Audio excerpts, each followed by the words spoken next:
Welcome to a weekend edition of 100% Canucks. John, Shannon, Landon, Ferraro. After the Carolina Hurricanes defeated the Vancouver Canucks 5-4 in overtime, just 31 seconds remaining in the game, when Sebastian Aho scores, beating Kevin Lankinen. Landon, what'd you make of the game?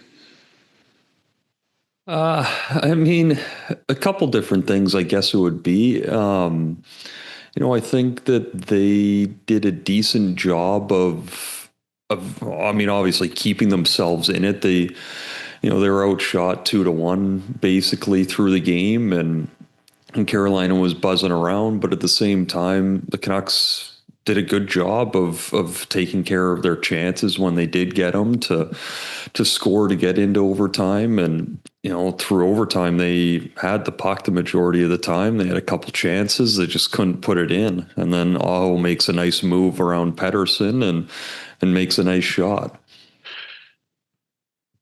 They need to create more scoring opportunities, though. I mean, I think that's a pretty obvious statement to make when you, as your point, when you consider shots on goal were 38-17 by the end of the night.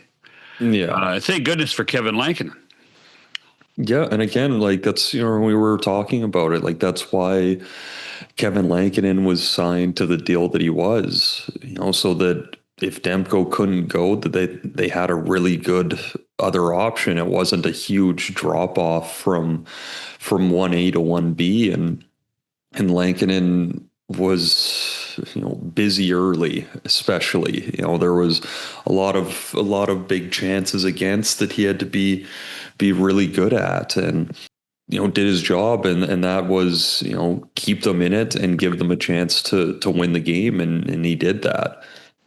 We saw a glimpse of Elias Pettersson playing the way we thought Elias Pettersson could, with the shorthanded goal and the great shot. As you talked about on the winning goal, though, Sebastian Aho beat him. Yeah, we're getting the good and the bad of Pettersson at times, and that must be frustrating for him and obviously for fans. Yeah, and he's been so good defensively that that breakdown last night, in overtime, just to me was more of it was just that split second mental error, because as soon as Aho's climbing the boards, getting higher and higher, and Pettersson's on him, and then just as they're about to get to the blue line, Pettersson cuts to the middle, he's really worried that he's going that way, and he cuts back down and beats him. There is no reason to step to the middle. The only way, if he kept going that way, his momentum would have carried him out of the zone. Perfect. There's no way to score when two guys are still buried deep in the zone and you're offside. There was only really one way for Aho to go, and that was cut back down the boards or go out into the neutral zone. So just hold your position behind, force him out to the middle. But as soon as he stepped, Aho could see his opening and made a good tight turn. And it was a great shot. Everything about the play was totally fine, except for just that one little slip of stepping to the middle and opening up space for Aho. It's funny. The thing that came to mind was, for me, you talked about the shot being perfect. It was almost an identical shot to what Pettersson beat Kochetkov to on the shorthanded goal. Exactly, almost the same spot at the same end of the ice too. So it was just one of those unfortunate things. But they did come away with a point. Yep. And now on to Tampa. And then on to Sunrise to play the Panthers in a back-to-back, which will not be easy. So today's guest on 100% Canucks, we had some time to talk on Thursday to John Shorthouse, the voice on television of the Canucks. What are your first memories of John doing the job? I would say, I just remember I was 10 when I moved to Vancouver, and the amount of coverage that the team got, I just felt like I was hearing his voice pretty much nonstop. I was coming from Atlanta. I had to actively search out hockey highlights. Right. You know, like I was seeing football or high school football highlights on TV before the Thrasher highlights were popping up. So like hearing Shorty, you know, especially like the amount of fun him and Cheech had in the booth together and doing their thing for a bunch of years. It was just, I just remember being in like hockey heaven coming back here, right? Like there'd be a pregame show. Then I got a couple hours of Shorty, you know, kind of setting the scene and really being the voice of the team. And then it was right into a post-game show. Like there was 5 hours of coverage for every game, it seemed like. And for a kid that loved hockey, it was the best. Yeah. Well, he is he has in a very exclusive club when you consider that this team now has been around for more than 50 years. And the list of people that were the play-by-play men on television is pretty darn short. And that would be Jim Robson, Jim Hewson, John Shorthouse. You'll have to throw Bernie Pascal in there, who did some work at when the games were on BCTV. But this is not over more than a half a century. A large group of people that have delivered the Canucks on television from the play-by-play booth on a regular basis. So without further ado then, we recorded this on Thursday afternoon with our pal John Shorthouse on this edition of 100% Canucks. I won't keep you long. Darren Millard with a tip for everyone who loves great hockey podcasts like this one. John Shannon and I host the OG of 100% Hockey, coming your way multiple times a week. The guest list is the best you will find. Multiple shows a week ensures you won't miss out on any news, and we dig even deeper into the biggest stories around the NHL. Most of our guests are also friends, so I promise there'll be more conversation beyond the X's and the O's. John really does get bored with that after a while. So join us for 100% Hockey. The name says it all. Subscribe now while you enjoy thinking about it. And enjoy. Welcome back to 100% Canucks, now joined by the television voice of the hockey club, John Shorthouse, who's joining us from the road. Appreciate the time, John. No problem. Keeps me out of trouble. No, nothing keeps you out of trouble. Let's be honest about it. So, you know, when we started this podcast, one of the first guys we had on was Jim Robson. And first of all, you know that I've known Jim for years. But then I got thinking, between Robson, Hewson, Shorthouse, and even Batchelor, there is a Vancouver sound, isn't there, when it comes to play-by-play? I mean, I think so. And I think it all goes back to Jim Robson. Right. I grew up on Jim. He is the reason I'm doing what I'm doing today. So, I mean, there was a brief period, it lasted about 7 minutes, where I wanted to play for the Canucks when I was growing up in Kerrisdale, playing for Honest Nats at Kerrisdale Arena. Everybody remembers Honest Nats department store, 48th and Fraser. But I was not a good skater, so I quickly decided I was not going to be. That is a problem to be a hockey player. I was not going to be and I was number 14 when I played out. Because I, for whatever reason, I loved Chris Odlifson, and I wanted because of Jim. Because Jim would just tell me all these things about Chris Odlifson because he was great on faceoffs, and he broke his jaw once, and he came back sooner than expected, even though he was on an all fluid diet. Yada yada. Anyway, so I decided I wanted to go into broadcasting, and it's because of Jim. I was the kind of kid who would, go to bed, transistor radio under the pillow, because I wasn't supposed to be staying up, and listen to all the games. And he would take me to all these faraway places, like Landover, Maryland, and wherever, all the teams that were, Kansas City. Where was the Kemper Arena, John? Do you remember all these things? Yeah, Kansas City. Yeah, absolutely. And yeah, so I wanted to be Jim, and I grew up listening to him. And so I know when I started, Chris Cuthbert was probably the first to say to me, like, you've got a lot of Jim Robson in you. you sound a lot like Jim. And I mean, it's understandable, I guess, because he was my sort of my template. And now I listen to Batch, and it's funny because, I mean, Batch's voice is kind of like mine too. It's not just cadence or choice of words or whatever. He actually sounds like me a little bit. And there was actually a couple of years ago, Sportsnet cut a promo, and they'd come in and they'd spend some money to shoot both of us in our different booths and while we were calling games as a promo for Canucks hockey. And there's actually one shot of me on camera and my lips are moving, but it's Batch's voice that was coming out of my mouth, because obviously the editor couldn't tell the difference because they put Batch's voice into my mouth. So yeah, there's a sound. There's definitely a Vancouver sound. And you should, in fairness, mention the other guys that have come through as well. Rick Ball's had a great career, and he's doing a great job in Chicago. And Joey Kenward, of course, who used to do games with me when we were at 1040. So but Jim and Jim, that was a pretty cool act to follow for me when I started back in 1998.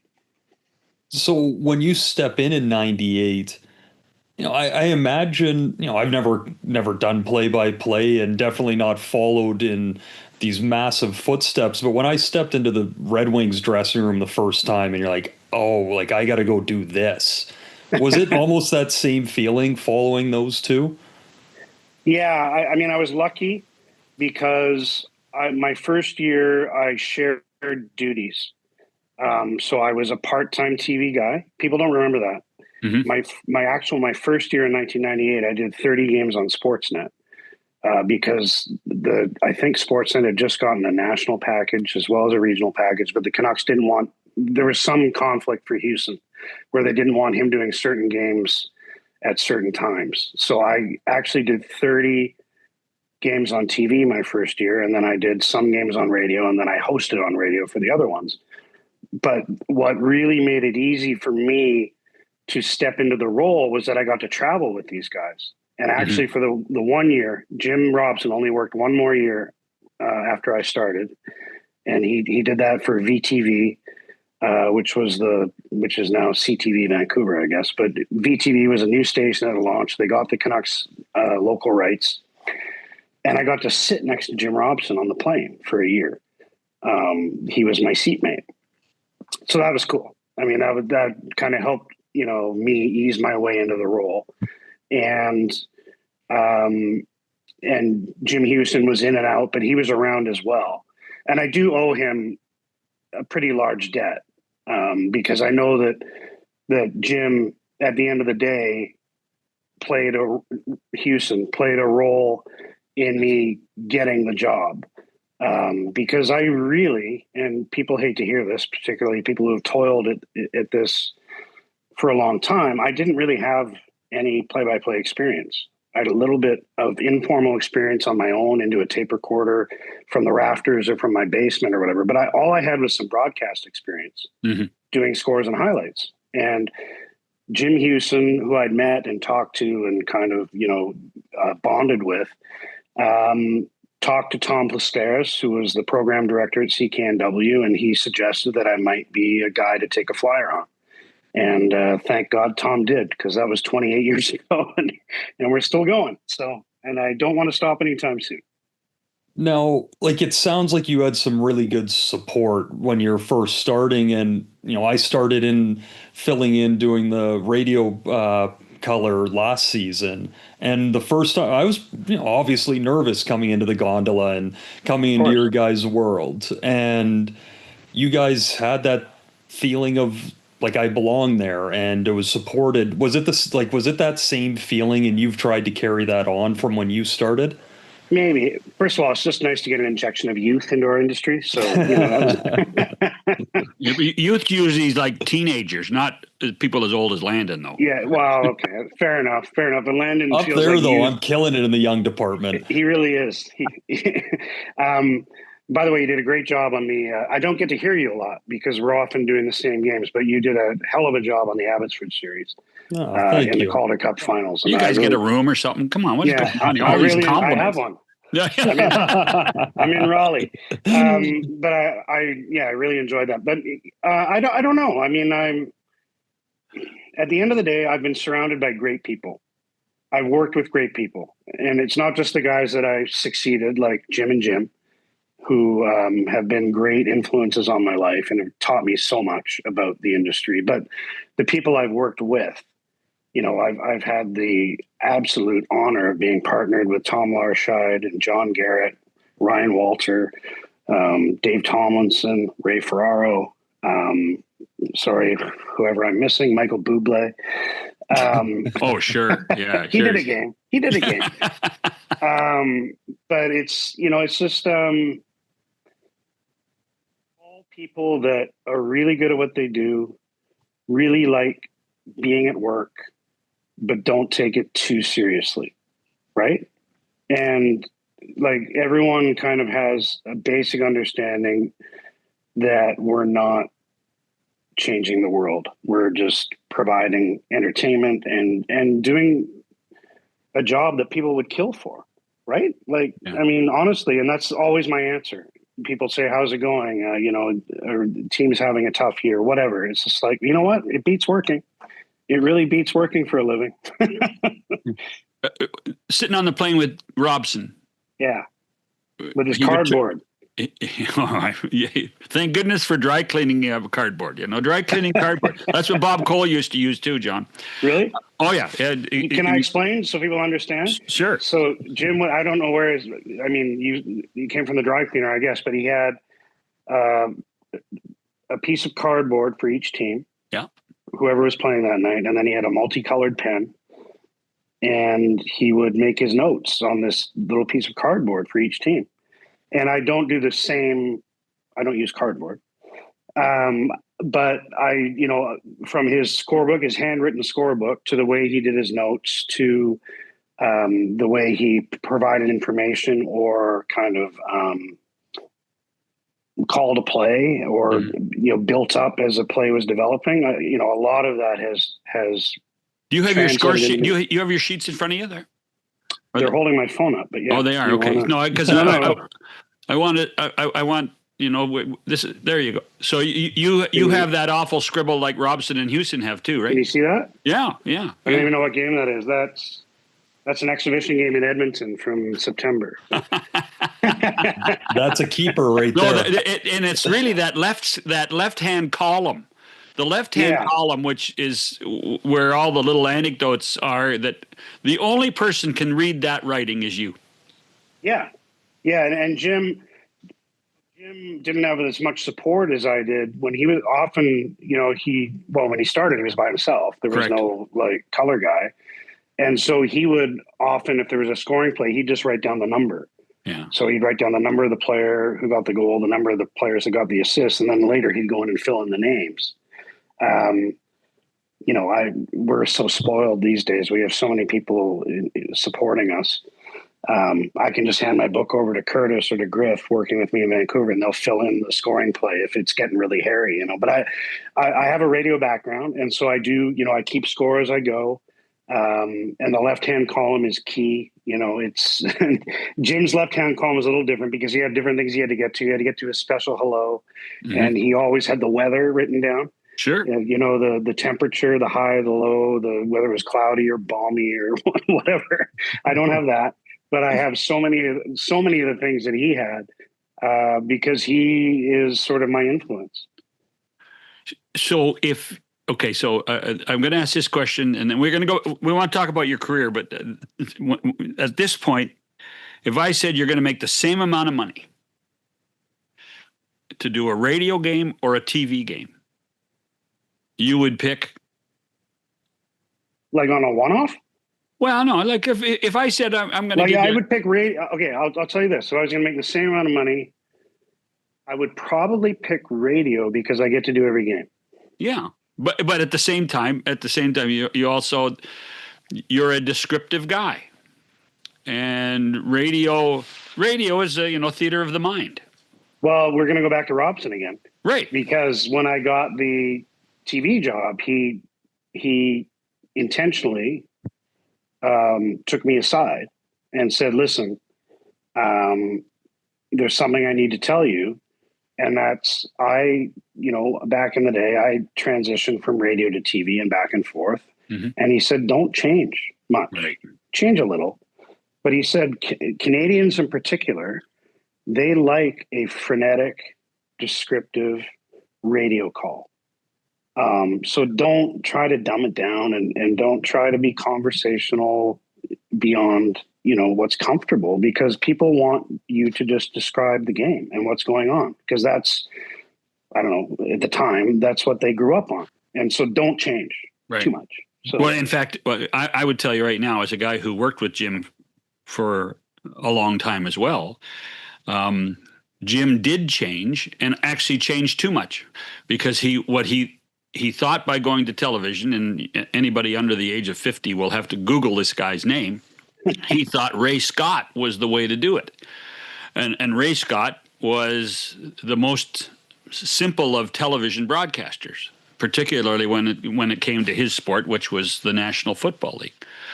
And Jim thought that that's what he should do early on in television, and quite frankly, it was a terrible mistake, because Jim Robson's play-by-play was the trademark Robson play-by-play, and he should have never changed. And maybe that's why he took me aside. Yeah. Perhaps. Maybe he felt that he had gone to. I don't know, because I never had an issue with it. I love listening to Jim Robson. Listen, I love listening to Jim Robson. Like I love listening to Vin Scully. Right. Like I love listening to Dan Schulman today.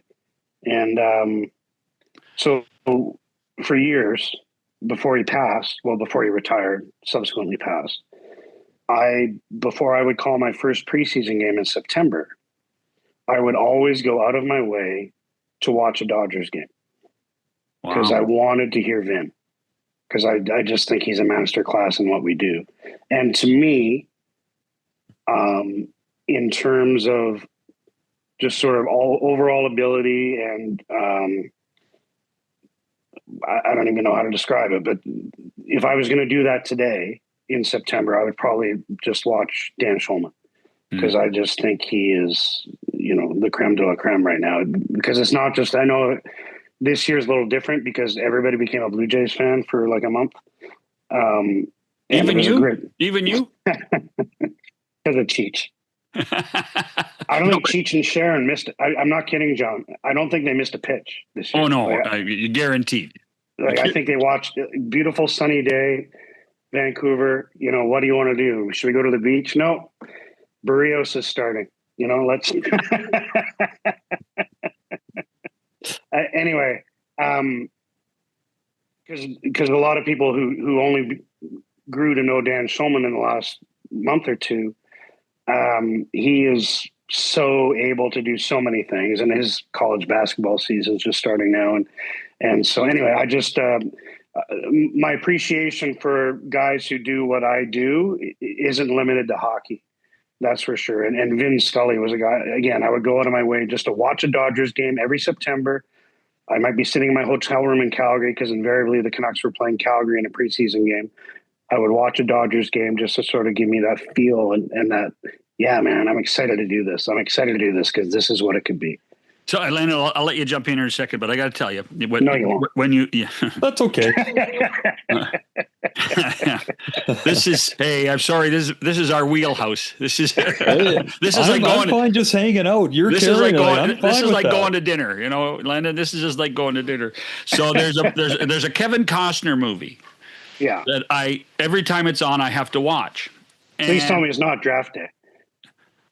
No, it's not draft day, because the Seahawks get screwed, so that's okay. But no, it's for the love of the game. The baseball movie with he plays Billy Chappell, and I watch it, and then it's a silly love story, but I don't watch it for Kevin Costner. I don't watch it for the love story. Vin does play-by-play through the whole game. And he is absolutely magical in that. And he makes the 2 hours so much fun to listen to. No, I don't know what to say. I mean, there's just something about him. For so many years, he worked alone. That was always Larside's joke, by the way. Hey, Shorty, you're just dying to do it alone, aren't you? But it's just he was a special, and baseball's the hardest. Can we be honest? You think? Oh yeah, without question. Because why? Why? Because I'm not a storyteller. I'm not, and you might be surprised by this as I wheel my way through your podcast here, but I'm not a real conversationalist. Hockey's great for me because it's start, stop, frenetic, shut up, other guy talks, drop the puck, go again. Baseball is just so much weaving and storytelling, and it's just not my thing. I would struggle with that. Basketball, sure. Football, probably. Golf, just because I understand it enough. But baseball, that's the tough one for me. Wow. So you showed us your notebook there. Like how long does your prep take for each game? I mean, if you're going to boil it down, a few hours, I guess. So I every September I start on the 1st, and I do a boilerplate sheet, if you will, for each team. And at that point, you're still guessing who's going to be on the final roster, but it's usually, oddly enough, pretty accurate by the time you finally see the team later in the season. But so yeah, I do the shell of a Word document for each team in September. So that takes probably an hour per team. So there's 32 hours. And then as the game approaches, I'll start to, and we're so spoiled now, man. Like we can watch every game, right? Yeah. We can, and if we missed it, we can go back and watch it because it's archived. And we have access to a special channel basically that allows us to either watch the game live, watch a condensed version of the game, watch a highlight package from the game, or just rewatch the game. And so as your date with that team approaches, you'll start to pay more attention to them. We also have a service. We're so spoiled compared to the way it used to be. So there's a service called Sports Scan, and we get emailed to us in a single document every single article that is written about every team in every daily or every website across North America. And that's in one package. And you can just, it's hundreds of pages every day, but you can read it. And then the league puts out, again, we're very spoiled because when I started like 28 years ago, we didn't have the comprehensive game notes that we do now. No. Right? No. I mean, Hey, listen, when you started, they probably were only doing stats once a week. Right. Well, I'm not that old, John. Well, I am. But my point is that I think at this point in the year 2025, you're only as prepared as you're prepared to be. Like you have all the resources at your fingertips. And so I probably over prepare. I think everybody says this. You talk to any play-by-play guy. We do and update things we probably will never look at even over the course of the entire year, but just in case. Mm-hmm. Just in case this arises, or just in case the glass breaks, or this, that, or the other thing. So to answer your question, Landon, probably an hour on each team in September, and then leading up to the game, I'll watch at least the highlights of their games leading up, and then I'll probably put like 90 minutes to 2 hours into that specific game just to get ready for that team that night. Yeah, like I was always blown away watching my dad do his prep, and now me starting to do my stuff. But I just assume, and rightfully so, like the amount you guys have to know getting through a broadcast, like the names that get chucked at you and you've got to get them out. The one that got me the other night was Del Bell Blues. Del Bell Blues. I kept forgetting the bell, just Del Blues. But like you guys are so good at being able to get through that. Like how long did it take doing games before you felt comfortable that you could get through it without having to like fully stress? I can't even answer that. You get nervous? No, but I mean, September every year. But like for instance, you're gonna I do the was, game in Tampa, and you're gonna do the game in Sunrise when you're 30 seconds there. You're not nervous? no, I'm not. I'm a little nervous about Tampa though because I finally like sat down. So today, I don't know when this airs, but or when you post it, but today is a Thursday, and we play Tampa on Sunday. Right. And I finally took my first updated look at their roster today. Mm. There's a lot of guys on there that are not household names. That's right. so but that's what Saturday's for. Today I'm a little bit nervous having gone through it, and I went through them and I went through Florida, even though the game I have most impending is Carolina tomorrow. I've already gone through Carolina and Tampa and Florida because those are the three on this trip. I get nervous in September. So everyone talks about the dream, right? The dream they have, whether you're a professor or a student or whatever the stereotypical dream you have. Every fall, I have a nightmare, and I'm not making this up. This happens routinely on a yearly basis. Is that a cat or a dog? What do you got? No, I have both here with me. One is named Gary, and one is named Gordy. So. Oh, okay. Sorry, I didn't mean to get. No, that's fine. People on YouTube see it. So I have this dream every fall that I'm at the rink, the game is starting, and I can't find my way to the booth. Every year. And so, I mean, you talk about nerves. There's the nerves part. Are there moments where you get nervous? Sure. But I don't. I feel confident enough in my abilities that if you give me enough lead time, and in fact, I think we've all proved this, much to the detriment of our industry, that we can call a game off this TV here in my hotel room, right? You bite your tongue. Your tongue. No, I'm just saying. Like I know.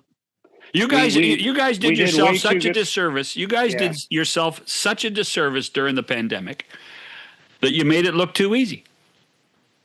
Yeah, and it's true. I mean, we have so many talented guys, and it's. I mean, if you know what you're doing, and people always say, "How do you do it?" You know, but if you know, it's not that hard. And in fact, I'll tell you this: when all you have is a monitor.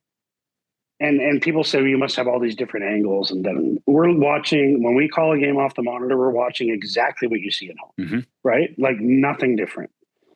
It actually forces you to pay closer attention because you can't get distracted by a scuffle in the stands or, guys mixing it up behind the play. Mm-hmm. You almost do a better job of calling the most pertinent.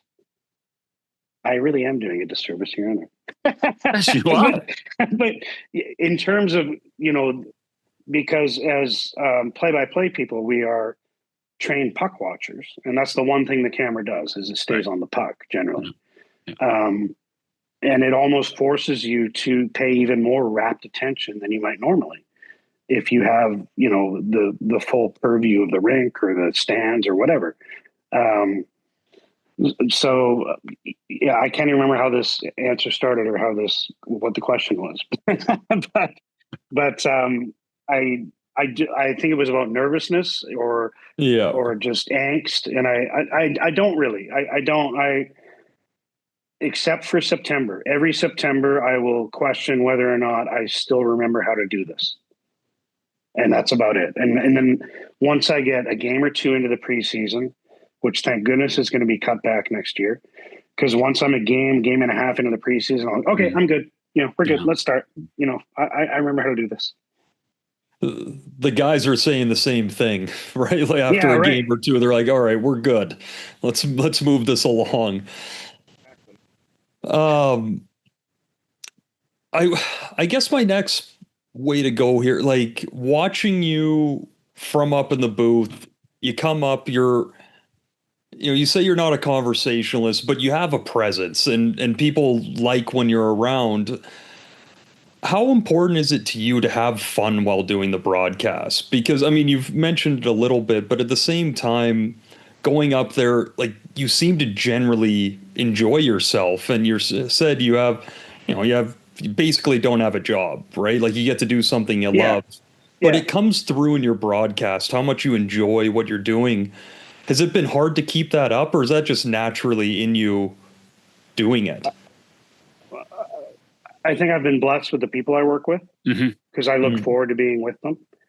It's like a second family. It's a cliche, but it really is, because you spend so much time together. Like I'm on a stretch right now where I did opening night, then I didn't do the next two, and now I'm on a stretch of calling 32 in a row.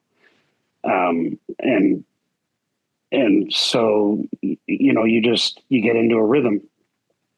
But I think that I've seen both sides of it when you do this long enough. So this is my 28th year.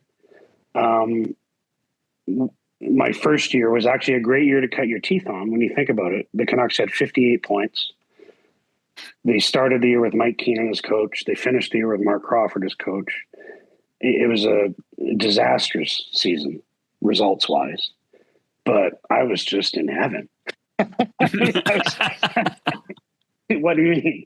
I get to watch hockey and call games for a living, and I get to see North America on someone else's dime. I get days off on the road. I can just go and sightsee. And that was before my program director, who I mentioned earlier, Tom Plasteris. I did my last game. I don't know what it was. And obviously they missed the playoffs with 58 points, but I did my last game, I think around April 6th or whatever. And I was in the office to, just tie up some loose ends. And he was like, well, see you in September. I was like, what? Like, I hadn't even thought of that. All I wanted was the job. I didn't even think about the 5 months off in the summer. So that was, again, it just so cool. But in terms of having fun, I've seen both sides, right? So that first year was something else. It was 58 points, but I couldn't have cared less. I was having so much fun. I was sitting next to Jim Robson on the charter. I was seeing the North America on someone else's dime, like I said. But you do go through periods. So then we had the period there from the kind of like the early 2000s until 2013. They made the playoffs 10 out of 12 years, I think. With AV as coach, you were guaranteed a second round because that team always won in the first round. I think they won every first round series, if I'm not mistaken, until the last one when he was dismissed. And now you go to a period like now, where I think they've missed 9 of the last 12. And, it's the same thing. You show up, you enjoy your job, you call the game, and you enjoy the people you're with, and you try to have fun. Mm-hmm. There has to be some fun involved. There has to be some levity. If the goalie turns to throw on the brakes and his skates make a fart sound, well, goddamn, I'm going to blame Cheech for it. You know what I mean? Like, as you did. Like you get, it's not, I know the cliche is it's not brain surgery. It's not rocket science, whatever cliche you want to throw out there. We're watching hockey. Yeah. And it matters. It matters to a lot of people. And there's, jobs on the line. And, for some people it is, not life or death, but whatever is next after that. But you have to have fun and realize that you're in the candy store of life when it comes to doing a job, because it just doesn't feel like a job all the time. Favorite city? So this is like remember the draft in the 80s and we're like, okay, but Gretzky, you can't draft Gretzky. Yeah, you can't. You can't pick York, Vancouver. New York? I can't pick Vancouver, but can you pick New York? Yeah, sure. You can, just because you have lunch with Oberman every time. Sure. It's becoming more and more dodgy. I'll tell him you said that. No, I didn't mean that. No, I just, you just with the climate in the world these days. New York. I love Boston. I love Chicago. I've been blessed. I've been to Stockholm. I've been to Helsinki for as part of the World Cup. People don't realize this about me, but when I was 11, I lived in China for a year. and I got to go back a few years ago. The Canucks played a couple games in Beijing and Shanghai, so that was cool. I was able to brush up my Mandarin. And how is your Mandarin? It's You're able to say Mandarin. It's Mama Hoo Hoo. It's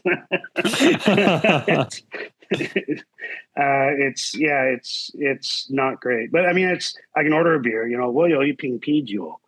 Or I can find a bathroom, which is very similar.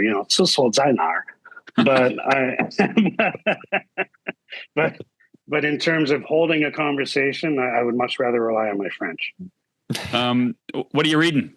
Any books? I don't. You know what? I'm not a reader. I'll just come right out and say it. I could fudge my way through this, but I figured airplanes. I figured airplanes were reading time. Once Netflix came through with the downloadable. Right? Before you had to be online. Okay, so what are you watching? I'm just watching season 3 of The Diplomat. Wow. I just finished episode 2 on the flight yesterday. I want to watch Black Rabbit. Is that what it's called? Yeah, I hear that one's good. Yeah, Have you watched Slow Horses? No. Oh, good show. Slow Horses. 5. Yeah. There's 5 seasons of it. Gary Oldman is in it. It is spectacular. I watch a lot of documentaries. Yeah. I talked on the broadcast. I'll watch anything, but the broadcast the other day, because I was talking about the whole Thatcher Demko situation in Vancouver and how it was like a telenovela. And I was like, how do I know the word telenovela? Well, I have a daughter, and I watched every episode of Jane the Virgin. So. Hey, I went through the majority of that. The year that I had my big surgery, I was sitting in Iowa by myself, gone through every show. I started watching. Not bad. No, not bad. Hey. And certainly if you're just trying to entertain yourself with like a 11, 12-year-old daughter. Yeah, see, I don't have the 11 or 12-year-old. It was just a 30-year-old sitting by himself watching. That's kind of weird. Hey, listen, I promised you 30 minutes. We've gone a little longer. Appreciate your time, John. We'll do it again. Yeah, so I hope I didn't mess this up. I just wanted to come through and not let you down. So it might end up being our last one with your performance, but we'll see how it goes. I think I said a swear at one point. So sorry. That's what an awful thing to do on a podcast. See you, boys. John Shorthouse. Landon, I'll be back after this on 100% Canucks. All right, listen up. Today I want to talk about giving 110%. Giving 100% means giving everything you got. Giving 110% means giving 10% more than is humanly possible. If we're going to win as a team, we need 100% of you guys giving 110% 100% of the time. If only 50% of you guys give 110%, and 50% of you guys give 100%, I guarantee you 100%, we'd only win 50% of our games. Suppose 75% of the 110% gave only 50%, and 50% of the 100% gave 25%, and 75% of the 110% were not feeling 100%, then we'd be in a heap of trouble. That's why we need 100% of you guys giving 110% 100% of the time. Okay. Let's go out and play some hockey.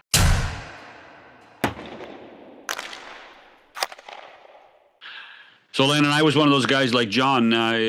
Transistor radio, fuzzy signal in the Okanagan Valley, and you could listen to, even before they got to the NHL, the WHL, the old Western Pro League on CKWX.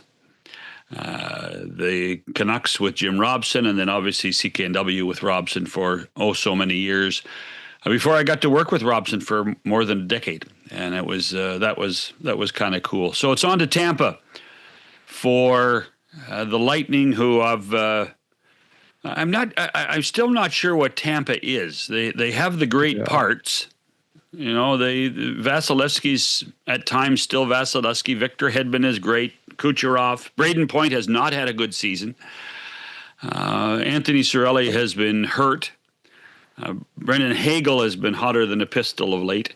But then there's a lot of other people that you look at the roster and you say, hey, as John did, I'm not sure who these guys are. And they seem to be succeeding at times in a division that Atlantic that I'm not sure we can define really. Yeah, no, I mean that's a pretty good way of putting it. It's a team that, in some ways are, really in transition, as their core is still sitting there, but there's been quite a different bit of movement for the bottom six and some of the D, and and then a big piece of that is Vasilevsky as well, right? Like, he isn't the absolute dominant force he was a few years ago, but you're right. Like, it does pop up from time to time, and that's a tough guy to beat.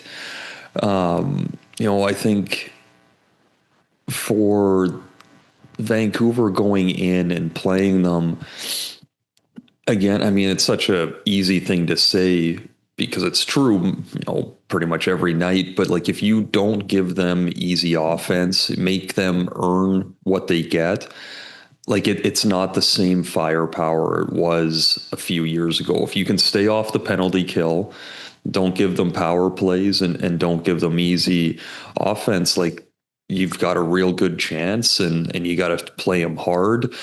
They still have that fire, like that quick hit offense, like, can take advantage of a turnover for sure. But like, there's more weakness in their game than there has been in the past. Well, it's one of those things where you look at what the Canucks did in Raleigh on Friday night. I don't think you can question their work ethic. I think they tried to work as hard. There are still some great signs. I thought Philip Hronek had a hell of a game. They put a lot of pressure on him, particularly when Quinn Hughes